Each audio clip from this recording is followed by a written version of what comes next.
मेरे लिए बहुत ये खौफ की बात थी कि शादी करने के बाद पत्नी की माँ को मम्मी बोलना होगा। मैं तो इसमें खौफ जैसा क्या है? तो उसी सदमे से मैं कर ही नहीं सकता, मेरे मुंह से निकलेगा ही नहीं। कोई रैंडम स्त्री मैं उसको मम्मी बोलना शुरू कर दूं, मैं बोल ही नहीं पाऊंगा। काहे नहीं बोल सकते? अभी रास्ता में एक बूढ़ी मिली तो उसको हम दादी माँ बोले। फिर थोड़ा सा कम उम्र होता है तो अरे हटिए माँ जी, ऐसे बोल देते हैं। आप लोग कैसे बोल लेती हैं, मैं आपकी तारीफ करता हूँ। मुझसे तो नहीं हो पाता, न पापा बोल पाता। पापा होना मतलब मजाक की बात है, छोटी बात। देखो इसलिए हम कहते हैं, मेरा एक एग्जांपल हम अभी फिर से उसको हम अच्छे से डीपली एक्सप्लेन करेंगे। लेकिन तुम लोग जो सोचता है ना कि अगर कोई आदमी का कुछ एडवाइस तुमको अच्छा लगता है तो तुम सोचता है कि क्यों ना सारा एडवाइस यहीं से लिया जाए। ये तुम्हारा बहुत ही गलत थॉट है, बहुत ही गलत थॉट। क्योंकि इसका बेसिक जान लो कि लाइफ जो है, सर 5 बार नहीं जिए हैं। सर का भी पहला एक्सपीरियंस है। जब भी न्यू ईयर आता है इनके लिए न्यू ही होता है। ये कोनो लाइफ को 10 बार नहीं जी लिए हैं जो तुम लोग सोचता है कि सारा एडवाइस एक ही आदमी से ले लें। हम बताएंगे, इस चीज़ को एक्सप्लेन करेंगे। और अभी इतना बोल दिया था तुम तो चिढ़ गया होगा, जो एकदम डाई हार्ड फ़ैन होगा। चिढ़ो मत, ठीक है? हम बताएंगे हम ऐसा क्यों बोल रहे हैं, इसके पीछे एक रीज़न है। और रीज़न सुनने के बाद अगर तुमको लगता है कि अभी भी तुम जो बोल रहा है सही है तो फिर बताना। है। वो कोई खड़ा हो गया रैंडम, वो पापा हो गया। क्यों पापा हो गया भाई? इन लॉ क्या होता है? इन लॉ, लॉ मैं किसी लॉ को मानता ही नहीं। In law, father in law, ये बात ही कितनी अश्लील है। फादर इन लॉ वास्तविक पिता नहीं है, लॉ कहेगा पिता। कोई लॉ पिता बना देगा मेरा? लॉ की हिम्मत किसी को मेरा बाप बना दे? Brother in law, sister in law, कौन सा लॉ है जो किसी को मेरी सिस्टर बना रहा है भाई? कैसे बना दिया तुमने? उसको देखा जैसे नॉट की।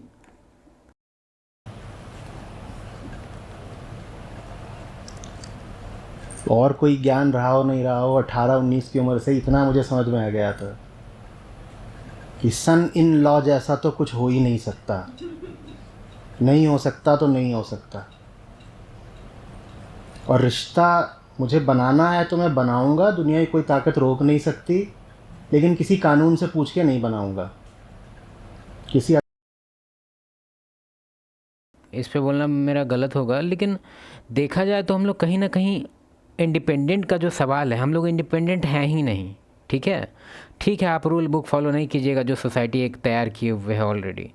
आप कह रहे हैं कि हम कुछ और फॉलो करेंगे, तो हम आपसे पूछेंगे क्या फ़ॉलो करेंगे, तो आप कहिएगा कि हम गीता फॉलो करेंगे। तो गीता भी तो एक रूल बुक है। गीता में भी तो बहुत कुछ क्या करना है क्या नहीं करना है उसमें भी है।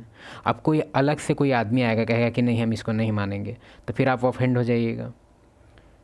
तो कहने का मेरा तात्पर्य ये है कि यार सबका लाइफ का पहला टाइम है। कॉन्शियसली तुम सोचो कि क्या गलत है क्या सही है, उस चीज़ पे ध्यान दो, आगे बढ़ो।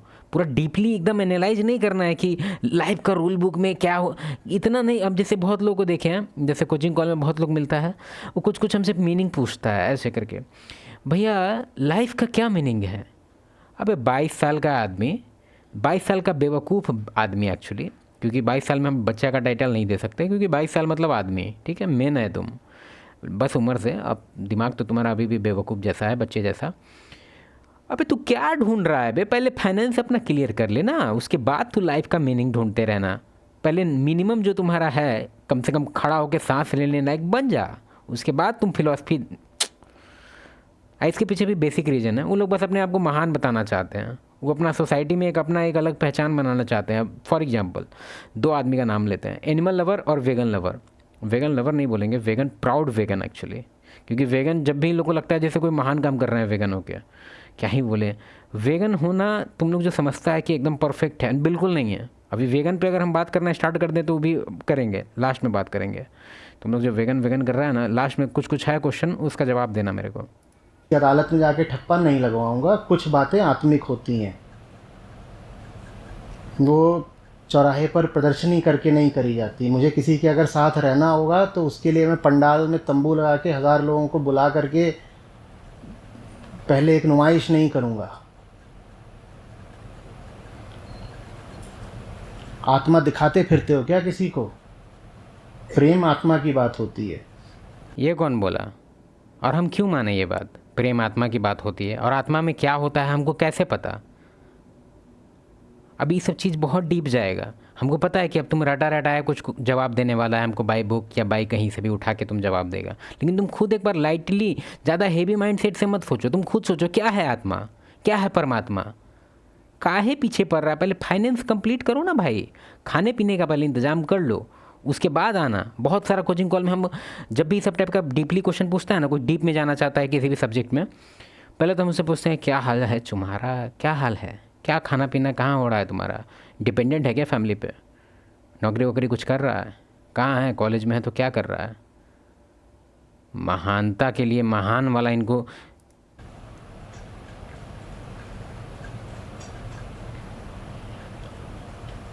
पर नहीं, हम बाकी सब चीज़ें दिखाते रहते हैं, छुपाते हैं क्या जो चीज़ वाकई सार्वजनिक है।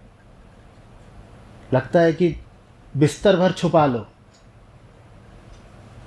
आत्मा। चलो अब बात कर ही लेते हैं। देखो तुम जितना आदमी से पूछेगा ना, वो डिपेंड करता है उसके लाइफ एक्सपीरियंस पे, वो तुमको कैसे एडवाइस देगा। अभी तुम मैरिज के बारे में अगर किसी ऐसे आदमी से पूछेगा जिसका डिवोर्स हो चुका है, वो तुमको क्या ही बोले, वो तुमको हाईली रिकमेंड करेगा कि नहीं नहीं भाई शादी मत करना, फंस जाएगा, ये हो जाएगा, वो हो जाएगा, पूरा नेगेटिव से भर देगा, ठीक है। और कोई बढ़िया जगह जाके देखो, ज़्यादा मुश्किल नहीं है, मेजोरिटी ऑफ द फैमिली बढ़िया है, जाके पूछो। एक टाइम पे थोड़ा बहुत तो बोल सकता है कि हाँ भाई ज़िंदगी में देखा जाए तो कहीं भी सच्चाई और मतलब कहीं भी तुम्हारा हैप्पीनेस नहीं है, मानते हैं इस बात को, लेकिन वो ये नहीं बोलेगा कि नहीं नहीं रिग्रेट करते हैं। उससे अगर तुम पूछेगा कि क्या आपको अपने बच्चे से लगाव है, क्या आप इस चीज़ को, अगर आपके पास अभी हम ऑप्शन दें कि आप पूरी तरह से चुटकी बजा के वापस ले आएँ अपना और एक तरह से दोबारा डिसीजन बना सकें, तो क्या आप अपने बच्चे लोग को मतलब चाहते हैं कि मतलब रिग्रेट करते हैं क्या उनको रखना? कहेगा कि नहीं, बिल्कुल नहीं। एक अलग तरह का फुलफिलमेंट दे रहा है हमको फैमिली, वो भी एक बात है। और रहा बात तुम लोग जो बोलता है कि शादी के बाद ज़िंदगी नरक हो जाता है, सबका नहीं होता है मूर्ख, सबका नहीं होता है। मेरे घर में ऐसा नहीं होता है, और भी मेरा भी बहुत मेरे जान पहचान का लोग हैं। अब तुम लगा डिपेंड कर रहा है कि तुम कैसे संभाला, डिपेंड कर रहा है कि तुम कैसा आदमी, डिपेंड कर रहा है कि तुम्हारा कैसे अपब्रिंगिंग था। हो सकता है कि तुम बेवकूफ़ पैदा लिया हो, कौन जानता है। मूर्ख। अब एडवाइस पे आएंगे अभी थोड़ा ही देर में। आत्मा दिखा दो। दो लोगों को साथ रहना है, उसमें ये इतने सारे बाकी कहाँ से घुसे हुए हैं? फैमिली बोलते हैं उसको। मुझे समझ में ही नहीं आया, ना तब आया ना आज तक आता है। फैमिली बोलते हैं उसको। कृपा करें समझा दें। फैमिली। 2 लोग हो, 5 लोग हो, जो भी हो। तो क्या चाहते हैं कि शादी करके सब चांद पे निकल जाए या फिर दूसरे शहर में डायरेक्ट फिक्स हो जाए? जैसे कि चिड़िया उड़िया का जो कंसेप्ट है कि घोंसला अंडा बड़ा हुआ बच्चा निकल गया, वो वहाँ यूएसए मिडिल ईस्ट में होता है एक्चुअली। तो वहाँ का सक्सेस रेट देख लीजिए कि सब चीज़ से वहाँ क्या हो रहा है क्या नहीं हो रहा है। हम इस चीज़ को बढ़ावा बिल्कुल नहीं दे रहे हैं कि 30-35 साल तक घर में बच्चे को पालो, बिल्कुल नहीं, ये मत समझ लेना। मेरा कहने का मतलब है जो पहले सुन, मैं किसी से दोस्ती करता हूँ तो मैं कहीं ठप्पा लगवाने जाता हूँ, तो मैं नहीं समझ पाता था। मुझे किसी लड़की के साथ रहना है तो मैं किसी से ठप्पा लगवा के क्यों रहूँगा? ये कौन होते हैं? मैं तुम्हारा टैक्स नहीं दे रहा, मैं चोरी कर रहा हूँ। तुम्हें सामाजिक तौर पर जो चाहिए वो तुम मुझसे ले लो, तुम मेरी आत्मा थोड़ी ले सकते हो मुझसे। ये क्या बात हुआ? आत्मा किसी को चाहिए ही क्या है? वो सब तांत्रिक उंत्रिक लेता होगा आत्मा, हम क्या ला लेंगे आपका आत्मा? मेरा एक घर है, उस घर। चलो अब एक्सप्लेन करते हैं कॉन्सेप्ट, थोड़ा सा पॉइंट इधर उधर जा रहा है। देखो नॉर्मल एक्सपेरिमेंट है, इसका तुम हमको जवाब चाहिए, तुमसे चाहिए। बहुत जो डाई हार्ड फ़ैन है ना आचार्य प्रशांत के, और ये मत समझना कि हम उनके हेटर हैं, हम भी फ़ैन हैं, लेकिन 60% फ़ैन हैं हम। 40% बात उनका हमको बहुत इलॉजिकल और सेंसलेस लगता है, बात हम दिल से बोल रहे हैं। और अगर तुम सोच रहे हैं कि उनका किताब हम नहीं पढ़े, भाई 500 किताब लिख देंगे तो कौन पढ़ेगा यार? 100 किताब लिखे हैं, तुम खुद सोच के देखो। किताब हम 8 महीना से किताब लिख रहे हैं, पिछले 6 साल से मेरा यूट्यूब चैनल है, मिलियन सब्सक्राइबर है, उसको लेके लिख रहे हैं। अभी मत सोचना कि 200 सब्सक्राइबर में बुक लिखेगा तो अपने पढ़ेगा क्या? नहीं नहीं, पब्लिक है, पब्लिक बहुत डिमांड कर रहा है, तुम चिंता मत करो, कौन पढ़ेगा, तुम्हारे पास भी पहुंचेगा, इस चैनल पे भी डाल देंगे। लेकिन अभी नहीं लिखा रहा है यार, मुश्किल होता है किताब लिखना। मजाक चल रहा है, 100 किताब लिख दिए पटाख से, क्या चल रहा है? ट्रांसक्रिप्शन भी, मतलब हमको तो समझ ही नहीं आ रहा 100 किताब कैसे हो गया भाई? ठीक है, हो गया तो हो गया, लेकिन क्वालिटी पे हमको लग रहा है कि असर पड़ा होगा यार। 100 किताब लिखने के लिए हमको 4-5 बार जन्म लेना पड़ेगा यार। किताब लिख रहे हैं, कॉपी थोड़ी भरना है। चलो ठीक है, आगे बढ़ते हैं, ट्रॉल नहीं कर रहे हैं पहली बात। अब कॉन्सेप्ट पे आते हैं। आज जिसका जल गया होगा पहले पूरा बात सुन लो, उसके बाद आना कमेंट करना। और कमेंट करना तो कोई सेंस का बात करना, ये मत बोलना आचार्य प्रशांत महान है। अरे हमको पता है महान है, वो मत बताओ हमको। तुम ये बताओ कि तुम महान है कि नहीं, या फिर तुम ऐसे ही खाली बाल्टी है जो ऐसे ही पानी मांगते रहता है कि भगवान आचार्य प्रशांत जी 2 लीटर पानी दे दें हमें। खाली आदमी, खाली दिमाग। चलो बात सुनो, एक्सपेरिमेंट है और ये हो चुका है। इसका हम रेफरेंस अभी नहीं दे पाएंगे, लेकिन अगर मिलेगा तो डाल देंगे। हमको मेरा खो गया है, कुछ एविडेंस था मेरे पास, लैपटॉप मेरा कुछ प्रॉब्लम चल रहा है। चलो आगे बढ़ते हैं। क्या था, हाँ, ये नेवी का आदमी है, ठीक है, नेवी का, और ये एयरफोर्स का है, ठीक है। दोनों अपने फील्ड में नंबर 1 पे हैं, नंबर 1 पे, एकदम उच्च दर्जे के ऑफिसर्स, ठीक है, रैंक 1, हर चीज़ में रैंक 1। मतलब हाइपोथेटिकल सिचुएशन है, अभी के लिए लेते हैं ऐसे। इसी के बेस्ड एक्सपेरिमेंट हो चुका है और रिजल्ट एकदम सेम टू सेम है। बस हम अपने उससे थोड़ा बहुत ऐड कर देंगे इसमें एलिमेंट्स, अब पूरा ट्रू कॉपी थोड़ी डाल देंगे। फिर भी हम बताते हैं क्या है कॉन्सेप्ट। अब इन दोनों को हम उठा लिए और एक ऑफिस में ले आए, ठीक है। उस ऑफिस में 20 आदमी हैं और 20 आदमी में किसी को आइडिया नहीं है कि दोनों कौन हैं, ठीक है। और एगो हम एग्ज़ाम का पेपर स्टार्ट किए, दोनों का बैठा के बस दोनों का एग्ज़ाम लिए। हम दोनों को यहाँ टेबल पे बैठाएं और दोनों को कुछ नहीं पता है कि ये कौन है वो कौन है। और उन लोगों को बोल भी दिया गया है कि अपना कुछ भी नहीं बताना है, आप नॉर्मल आदमियाँ हैं, आप पहुँचे हैं, एग्ज़ाम दीजिए चुपचाप। एक्सपेरिमेंट है। अब एग्ज़ाम दिया गया, ठीक है। और एग्ज़ाम का जो पेपर था ना, हम थोड़ा एयरफोर्स को लेके सेट किए थे। ये जो एयरफोर्स वाला बंदा है टॉप किया उसमें, मतलब 99% मार्क्स लाया। और ये जो बंदा है नेवी वाला, तो थोड़ा बहुत रहता है मिलिट्री का सिमिलर, लेकिन उतना भी नहीं रहता, पूरा फेज अलग था।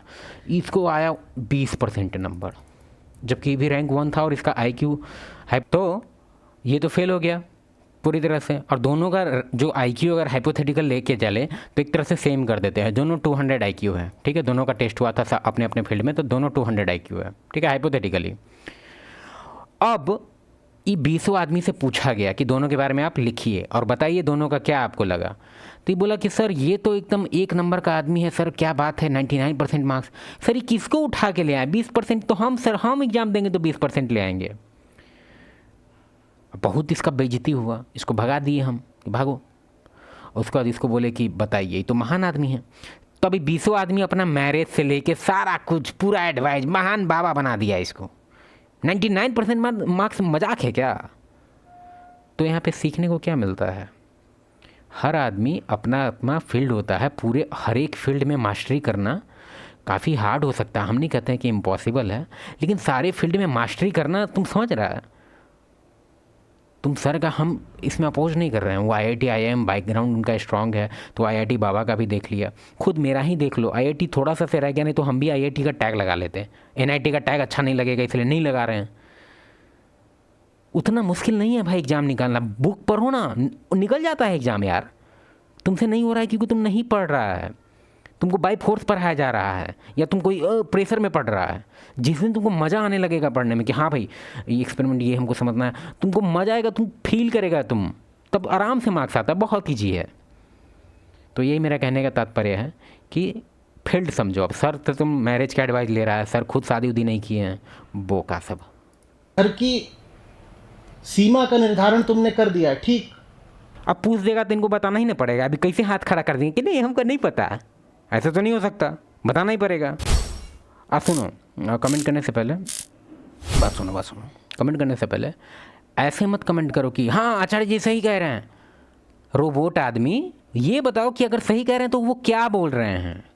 ज़्यादा कमेंट करने के लिए कुछ नहीं कह रहे हैं हम तुमको, बस ये कह रहे हैं कि तुम आखिर कौन सा बात है जो तुम मेरे बात पे अगर डिसएग्री है तो डिसएग्री करो कमेंट में, एग्री है तो एग्री करो, नहीं तो तुम हमको बताओ कि आखिर इनका जो भी ये सब बताए, ये आखिर ये क्या बात है जिससे तुम एग्री हो रहा है या डिसएग्री हो। तुम ऐसे ही बोलता है कि हाँ रोबोट कहीं का